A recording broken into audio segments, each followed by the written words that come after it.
Hello दोस्तों, भूतों की कहानियाँ यूट्यूब चैनल में आप सभी का स्वागत है। दोस्तों, अगर आपने इस चैनल को सब्सक्राइब नहीं किया है तो कर लें। तो बढ़ते हैं कहानियों की ओर। बात बहुत ही पुरानी है।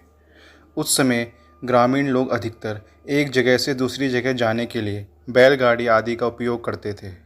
कोई भी शुभ त्योहार हो या कोई प्रायोजन, बड़े से बड़ा मेला जगह जगह लगता था और मेला जाने के लिए लोग लगभग 10 से 15 दिन पहले से ही तैयारी शुरू कर देते थे। कुछ लोग पैदल ही गोल बनाकर रात को खा पी कर निकल जाते थे और सुबह होते होते मेले की जगह पर पहुंच जाते थे। कुछ लोग बैलगाड़ी आदि बांधकर निकल जाते थे। ये लोग मेला करने कभी कभी पैदल ही 10 से 12 कोस तक चले जाते थे और उधर से कुदाल, हंसिया, हत्ता और रस्सी जैसी चीज़ें, खेती किसानी के सामान के साथ ही लोहा आदि भी खरीदते थे और साथ ही ओसोनी के साथ ही बांस की बनी अन्य चीज़ें। हर परिवार अपने परिवार के छोटे बच्चों के लिए लकड़ी के बने खिलौने और तिपहिया गाड़ी खरीदना नहीं भूलता था। ऐसा नहीं है कि मेले आज नहीं लगते, पर आज के मेले पर आधुनिकता पूरी तरह से हावी हो गई है और साथ ही ये पारंपरिकता से बहुत ही दूर हो गए हैं। पर उस समय के मेलों की अपनी खासियत होती थी। लोग कुछ विशेष चीज़ों को खरीदने के लिए किसी विशेष जगह पर लगने वाले मेले का इंतज़ार करते थे। भूत की पूरी कहानी शुरू करने से पहले मुझे एक छोटा भुतहा रोचक किस्सा याद आ रहा है और उसे यहाँ सुनाना मैं ज़रूरी समझता हूँ। एक बार मेरे गांव के कुछ लोग रात को खा पीकर लाठी, गमछा, सतुआ आदि बांधकर मेला करने निकल गए। उन्हें लगभग 7 से 8 कोस दूर जाना था। रात का समय और आकाश चांदनी से चकाचौंध था। कुछ खेत सरसों के पीले फूल से लद गए थे और प्रकृति की शोभा में चार चांद लगा रहे थे।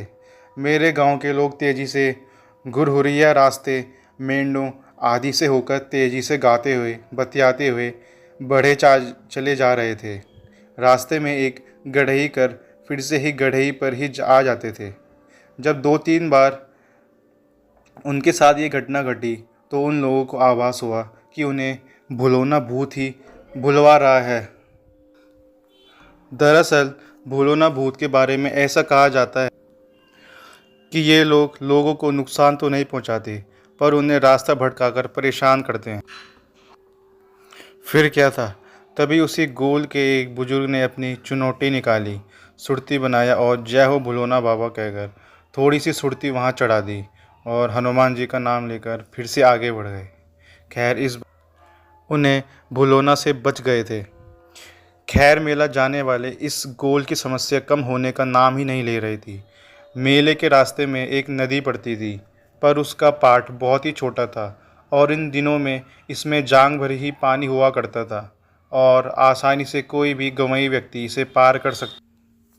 पर उस दिन जब ये लोग नदी के किनारे पहुँचे तो पाट लगभग 1 मील तक चौड़ा लग रहा था और उस चांदनी रात में पानी लहरा रहा था। इन लोगों को कुछ समझ में ही नहीं आ रहा था और पास में कोई मल्लाह या नाव भी नज़र नहीं आ रही थी। ये लोग नदी से 10 मीटर पहले ही रुककर सुबह होने के इंतज़ार में वहीं बैठे बैठे ऊँधने लगे। खैर सुबह हुई तो इन लोगों को पता चला कि नदी तो अभी 100 मीटर के लगभग दूर है और वैसे ही पतली की पतली दिखाई दे रही है। दरअसल नदी के किनारों के खेतों में सरसों पूरी तरह से फूल कर पसरी हुई थी और हवा बहने पर सरसों के पीले फूल लहराते थे तो इन्हें नदी में पानी का आभास होता था। पर यहाँ भी किसी दूसरे भुलौना भूत ने इनके साथ मजाक करके इन्हें भुलवा दिया था। अब इस गोल का हर व्यक्ति सोच रहा था कि अगर रात को ही थोड़ी हिम्मत करके हम लोग आगे बढ़े होते तो पता चल जाता कि नदी का पाट न बढ़कर ये सरसों के खेत हैं। खैर उस समय भुलौना भूत ऐसी हरकतें करके लोगों को परेशान करते ही रहते थे, तो ये नई बात नहीं थी। खैर सुबह ये लोग फिर से तेज़ी के साथ चलना शुरू किए और दोपहर तक एक बड़े बगीचे में पहुंच गए। उस बगीचे से लगभग 1 कोस पर एक दूसरा बड़ा बगीचा बारी था जिसमें मेला लगता था। पर ज्यों ही वे लोग इस पहले बगीचे में प्रवेश करना शुरू किए, इन्हें बहुत ताज्जुब हुआ क्योंकि इस बगीचे में भी दुकानें सजना शुरू हो गई थी। इन लोगों को कुछ समझ में नहीं आ रहा था कि क्या करें। खैर, इन्होंने एक दुकानदार से पूछ ही लिया कि क्या इस साल मेला इसी बगीचे में लगने वाला है। तो उस दुकानदार ने हाँ में सिर हिलाकर फिर अपने काम में लग गया। खैर, इस बगीचे में भी एक छोटा कुआं था और पास में ही देवी का एक छोटा धाम भी। ये बगीचा भी बहुत बड़ा था और लगभग 2-3 कोस की एरिया में फैला था। दिन में भी अंधेरे का पूरा पूरा साम्राज्य लग रहा था। इन लोगों ने कुएं पर पहुंचकर दातुन आदि किया और आटा आदि सान कर वहीं लिट्टी बनाए और खाकर आराम करने लगे। दरअसल दुकानें सज रही थी और मेला शाम को गुलजार हो जाता था। हर दुकानों पर चिराग जल उठते थे और कुछ पेड़ों पर लुकारें भी जल उठती थी। शाम को जब ये मेरे गांव के लोग मेला करने निकले तो उन्हें अजीब लग रहा था, क्योंकि उन्हें उस मेले में अपने गांव जवार का कोई भी व्यक्ति नहीं दिख रहा था। उन्हें बहुत ताज्जुब हो रहा था, क्योंकि मेरे गांव का भी कम से कम 2-3 गोल और पास के गांव के अनेकों गोल मेला में आए थे। कोई गोल गांव से पहले चला था तो कोई बाद में, पर कोई पहचान का व्यक्ति दिखाई नहीं दे रहा था। दुकानदार भी अजीब लग रहे थे और उनकी हरकतें भी अजीब थी। हमारे गांव के लोगों में एक बुजुर्ग यादव जी थे। उन्हें अब कुछ समझ में आने लगा था। उन्होंने गांव के सभी लोगों को एक साथ रहने की ही हिदायत देते हुए कहा कि धीरे धीरे डेरे की ओर बढ़ो। हम लोग भूतों के चंगुल में फंस गए हैं। ये अपना मेला नहीं, यह भूतों को मेला है, और अगर हम लोग समझदारी से काम नहीं लेंगे तो हम लोगों की जान को खतरा भी हो सकता है। पता नहीं, जब ये लोग उस कुएं की ओर बढ़ने लगे तो दुकानदार भी एक एक करके धीरे धीरे इनके पीछे होने लगे। अपने उनके हाव भाव के साथ ही उनके आकार प्रकार भी बदलने लगे थे। अब वे अपने रूप में आना शुरू हो गए थे और डरावनी हरकतें भी करना शुरू कर दिए थे। फिर मेरे गांव के उस बुजुर्ग ने लोगों से कहा कि बिना पीछे देखे, बिना डरे कुएं की ओर आगे बढ़ो और वहाँ जो देवी का स्थान है वहाँ पहुँचकर देवी माँ की गुहार करो। खैर, अब भूत और भी डरावनी हरकतें करने लगे थे। पेड़ों की डालियाँ तोड़ना भी शुरू कर दिए थे और अजीबोगरीब हरकतें भी। पर मेरे गांव के लोग बिना डरे तेजी से उस कुएं की ओर बढ़े और कुएं पर पहुंचते ही वहां बने देवी स्थान के पास चप्पल आदि निकालकर देवी माँ को गोहराने लगे। उस बगीचे में एक अजीब ही भयावह स्थिति पैदा हो गई थी। अंधेरा पूरे तरह से छा गया था और पेड़ों की डालियां तेजी से आपस में टकरा रही थी। मेरे गांव के लोग अब हाथ जोड़कर उस देवी स्थान पर झुक गए थे। सबकी आंखें बंद थी और वे बस देवी माँ से अपनी जान की भीख मांग रहे थे। भूत भी आसपास में एकत्र हो गए थे, पर कोई इस स्थान के पास आने की कोशिश नहीं कर पा रहा था।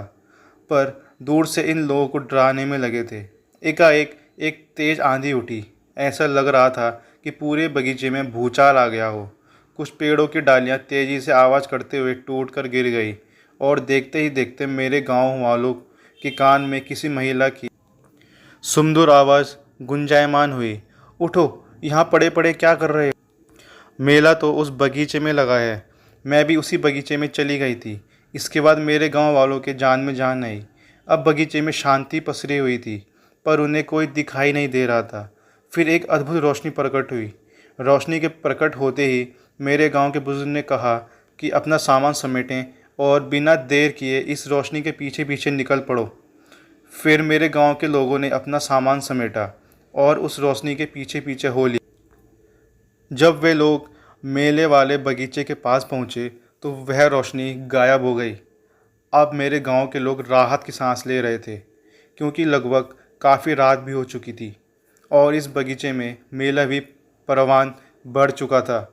ज्यों ही हमारे गांव का यह गोल मेले में प्रवेश किया, वहीं हरीश खरीदते हुए मेरे गांव के रमेश्वर बाबा मिल गए। फिर रमेश्वर बाबा मेरे गांव के इस गोल को लेकर डेरे पर गए, जहां मेरे गांव के अन्य गोल भी आकर ठहरे थे। फिर अपना सामान वहां रखकर ये लोग मेला करने निकले। दरअसल डेरा बनाने से यह फ़ायदा होता था कि हर व्यक्ति की 1 से 2 घंटे इस डेरे पर रहने की जिम्मेदारी होती थी और लोग अपना सामान तथा ख़रीदा हुआ सामान भी यहीं लाकर रखकर फिर मेरे मेले में चले जाते थे और अगर किसी को खाना पीना भी होता था तो यहीं यानी डेरे पर ही आ जाता था। यह मेला महीनों चलता था। खैर दूसरे दिन सुबह मेरे गांव के उस बुजुर्ग गांव वालों के साथ मेले के आयोजकों के पास पहुंचे और उन्हें रात की घटना बताई। मेले के आयोजकों ने कहा कि हम लोग मेले का आयोजन इसी से तो उस बगीचे में नहीं करते, क्योंकि उस बगीचे में बहुत सारे भूतों का डेरा है। दिन में भी उस बगीचे में अकेले कोई जाना नहीं चाहता है। उस बगीचे के भूत काफ़ी लोगों को परेशान किए हैं। फिर मेरे गांव के उस बुजुर्ग ने कहा कि हमें भूतों से डरने की ज़रूरत क्या है। उस बगीचे में एक देवी माँ का स्थान है और कुआं भी है। आप लोग क्योंकि उस देवी स्थान पर पूजा आदि का आयोजन करके मेले का आयोजन वहीं करते हैं। माँ हम सबकी रक्षा करेगी और भूतों को भी वहाँ से 9-2-11 होना पड़ेगा। मेला आयोजकों को यह बात बहुत ही जच गई और उन लोगों ने सोचा कि जो माँ उस बगीचे से इस बगीचे में मेले का आनंद उठाने आती है, तो क्यों नहीं मेले का आयोजन उसी बगीचे में किया जाए। तभी से इसी बगीचे में मेला लगना शुरू हो गया है। सब पर माँ की कृपा है। माँ के स्थान पर एक छोटा मंदिर भी बन गया है। मेले के दौरान पूरा बगीचा माँ हो जाता है। अगरबत्तियों कपूरों के जलने से पूरे बगीचे का माहौल देवीमय हो जाता है। लोग मेला भी करते हैं और माँ के दर्शन भी करते हैं। नवरात्रि चल रहा है। माँ की कृपा अब सब पर बनी रहे, यही गुहार है। जय माता दी। तो दोस्तों, ये थी आज की कहानी। उम्मीद है कि आपको पसंद आई होगी। तो इसी तरह से सुनते रहिए। मिलते हैं आपको अगली वीडियो में।